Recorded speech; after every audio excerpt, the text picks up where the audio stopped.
Today we'll be solving equations by factoring. Now that you've already reviewed all of the factoring methods, today we will actually be solving quadratic equations by using all the factoring methods. We will also be finding the roots of a quadratic equation. So at this point you're probably wondering, what is a quadratic equation? Well, we're going to start out with some vocabulary today. A quadratic equation is an equation written in the form ax squared plus bx plus c equals 0, where a, b, and c are integers, and a cannot equal 0. It is possible to get two different solutions for a quadratic equation. The solutions to a quadratic equation are called roots, or sometimes we call them zeros, because the equation is set equal to 0 when we solve. If you are ever asked to find the roots or find the zeros, they are asking you to solve the equation. In other words, find the solution. So today we're going to use all of these factoring methods and actually begin solving some equations. Okay? So, what if? What if 2 times a equals 0? Is there anything you know about a? What would a equal in this case? Any guesses? Well, if 2 times a has to equal 0, well, think about what you know about the product of 0. In order for us to get an answer equal to 0, this a would have to equal 0. What if a times b equals 0? We can use the same logic if we know the answer is equal to 0. Then one of these numbers must be equal to 0. What do we know about a and b? Either a equals 0 or b equals 0. This actually has a name. We call this the zero product property. The zero product property states, if you have a product of 0, that means the answer is 0 when you're multiplying 2 or more numbers, then either one of your factors is 0, or both or all of them are 0. So if a times b is 0, then either a is 0 or b equals 0, or both a and b equals 0. So we're going to be using the zero product property to help us solve quadratic equations. So to solve using the zero product property, number 1, you need to make the equation equal 0. So get everything on one side and make it equal to 0. Next, factor the entire equation completely. Number 3, you're going to set each factor equal to 0, then solve for each of the factors. Then finally, we are going to write our answers in a solution set. The reason is there will be more than one answer in some cases. So let's go ahead and get started with some examples today. We're going to use the zero product property as well as all of our factoring methods today. So, example number 1. Let's go ahead and give this one a try. If I were to solve a times a plus 1, the quantity of a plus 1 equals 0, keep in mind the zero product property and the steps that we just reviewed. The first thing is we need to make this equal to 0. Luckily, it's already equal to 0 in this case, so it already equals 0. Step 2 says factor completely. Seeing how this is already factored, we can move on to step 3. Step 3 says set each of our factors equal to 0. So right now these are our two factors. A equals 0, and our second factor is a plus 1. So a plus 1 must also be equal to 0. Now we're going to solve for each of them. A equals 0 is already solved. A equals 0. In this case, second factor, I need to solve for a. So I need to get a by itself. So I'm going to subtract 1 from each side. And I get a equals -1. So what are my two solutions in this case? A could equal 0 or negative 1. And if I were to check this, I would need to just simply replace and make sure it works. So my original equation was a times a quantity a plus 1 equals 0. So now I'm going to replace it. If I plug in 0 for a, 0 times 0 plus 1 equals 0. Well, 0 times anything equals 0. This works. Okay? In my second case, a was negative 1. So I will replace negative 1 times negative 1 plus 1. In this case, this turns into 0. Negative 1 times 0 will also equal 0. This case also works. So both of these solutions work. Okay? So moving on, we're going to go ahead and have you try this time. Go ahead and try number 7 on your worksheet. Pause here and go ahead and give that one a try. Example number 2. Let's go ahead and try example number 2 now. Example number 2 looks a little different. In this case, you'll notice that this is not factored. So we're going to start from the beginning again. Step 1, make the equation equal to 0. In this case, it already equals 0, which is nice. The second thing we're going to go ahead and do now is factor completely. Now you'll notice this portion is not factored, so we're going to have to go ahead and factor this. And taking a look, this is a trinomial. There is no GCF to factor out, so then I'm going to go ahead and take a look. Is it a PST? Is the first a square? Yes. The last, however, is not a square, so I cannot factor using perfect square trinomial. Next, I'm going to go to my X box. So I'm going to go ahead and factor using X box. My product is 5. My sum is 6. So what times what will make 5 but add up to 6? 5 and 1. So in this case, I will have x squared plus 5x plus 1x plus 5. So I'm going to go ahead and put this in my box now, and I get x squared plus 5x plus 1x plus 5. My GCF across the top, x. My GCF on the bottom is positive 1. Now I'm going to verify x times what gives me x squared. It is x. This works. X times what gives me 5x, and that would be 5, and this works. Now just check the bottom. 1 times x is 1x, and 1 times 5 is 5. This works. So what are my factors here? X plus 1, and my second factor, x plus 5. So now that I have my two factors, I'm going to set this back equal to 0, since I'm replacing this portion with my factors. Okay? So now I have x plus 1 times the quantity x plus 5 equals 0. Now moving on to step 2, once it's factored completely, we can move on. Set each of these factors equal to 0. So I'm going to make this one equal to 0, x plus 1 equals 0, and set this one equal to 0, x plus 5 equals 0.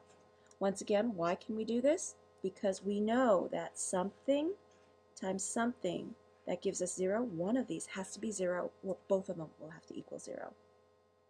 So we're going to continue to solve. I get x equals negative 1 on this side, and my second factor, subtract off 5, and I get x equals negative 5. So my solutions here are negative 1 and negative 5. These are my solutions, or my zeros or roots for this equation. So now it is your turn. Go ahead and give problem number 28 a try.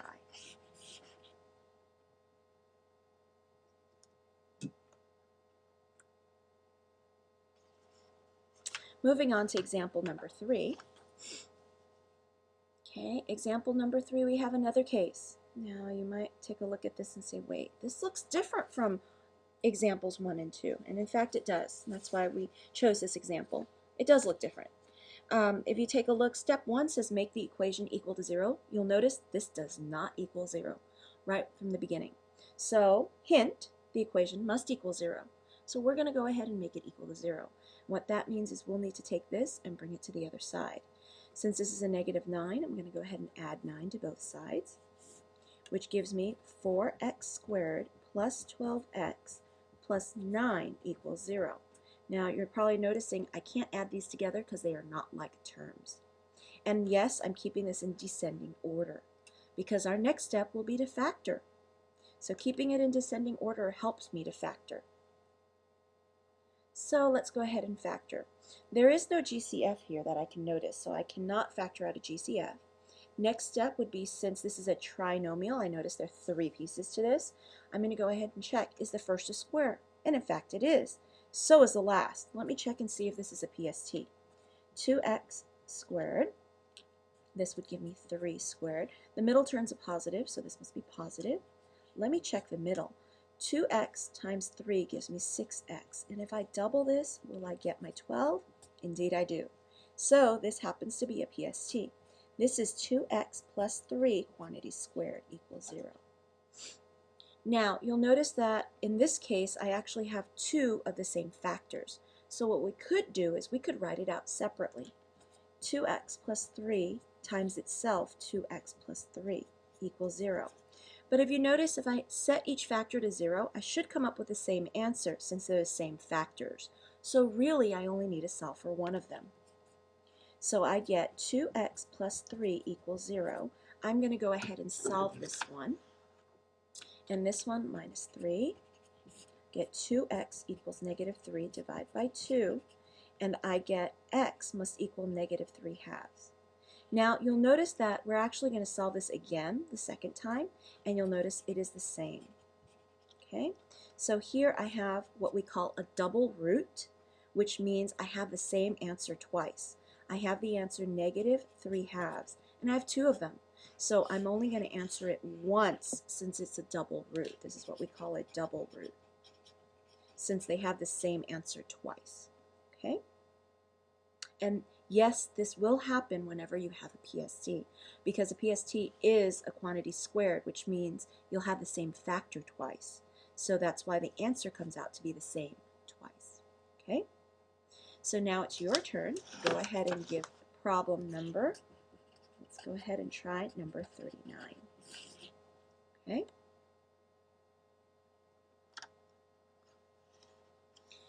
Moving on to example number 4.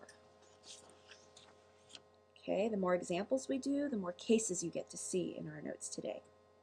Okay, example number 4. Now this one's a little more peculiar because if you take a look, it's not only not equal to 0, but if you look on this side, it's not even simplified. So what we will have to do, and there's a hint on the side, we need to simplify before we even make it equal 0.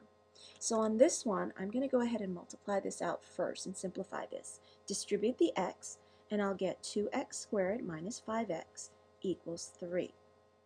Next, I'm going to go ahead and make it equal to 0, so subtract off the 3, and I get 2x squared minus 5x minus 3 equals 0. Again, I cannot combine these are not like terms. Notice descending order once again. That way I can begin to factor, which is our next step. Now I'm going to go ahead and factor. And if you take a look, is there a GCF in each of these? And the answer here is no, there is no GCF. So since there is no GCF, I'm going to go to the next step, which is check. This has 3 terms, so is it a PST? And in fact it is not. 2x squared is not a square. So I'm going to go ahead and do my X box. Okay, go straight to my X box here.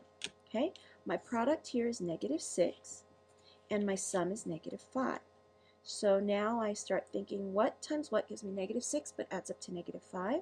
Get a negative 6 and a positive 1 will work.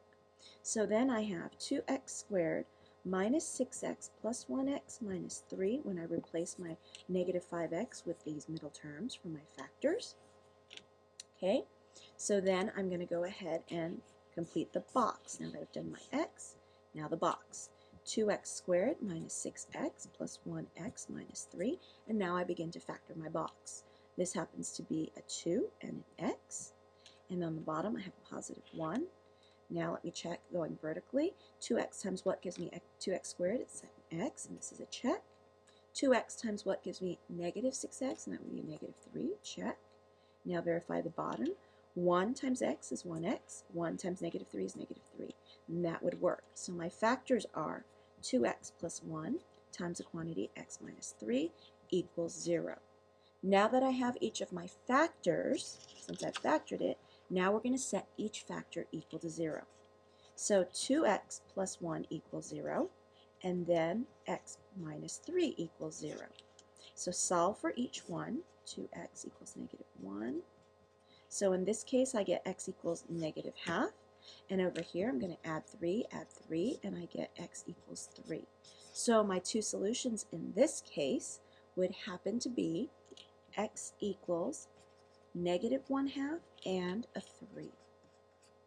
And those are my solutions here. Okay? So now it's your turn. Go ahead and try problem number 41 from your worksheet. Okay, and finally our last example. I'm trying to show you many, many cases today. Okay? Our last example, example number 5, is to find the roots. So just a review on our vocabulary. What is a root? Root simply means we're looking for a solution when the problem equals 0. So if it ever asks you for roots, take a look at the hint right here. Roots means set it equal to 0 and then solve it. Okay? So that's what I'm going to do. I'm going to take this, set it equal to 0, and then go ahead and solve. First thing is there a GCF in this case? No, not again. So I'm going to go ahead and take a look. I've got two terms this time. So could it possibly be dots? Is the first a square? 25x squared is 5x quantity squared. And this happens to be a minus for dots. Minus and 144 happens to be 12 squared. And this works for dots, which means 5x plus 12 and a 5x minus 12 would equal 0. And once again, we're going to set each one equal to 0, each of these factors. 5x plus 12 equals 0, and then 5x minus 12 equals 0. Then solve each of these factors. Minus 12, so I get 5x equals negative 12, and I get x equals negative 12/5 for the first factor. And then my second factor, I'm going to add 12, and I get 5x equals positive 12 divided by 5 on both sides, and I get a positive 12/5. Okay, so I can answer this as a negative 12/5, comma, positive 12/5. Or in some cases, you may see this. Since both of these are the same number, in fact, same value, except one's negative, one's a positive, you may see people write it like this. X equals positive or negative 12/5. Okay, so you can write it either way, as long as one's a negative, one's a positive, the same basic value. So you can write it as plus or minus or positive negative 12/5. That's a possibility as well. Okay, so either of these answers would work. Okay, so now it's your turn. Go ahead and try number 58 on your worksheet. Okay, be sure to bring all of your try problems in tomorrow and we'll take a look. Okay, see you tomorrow.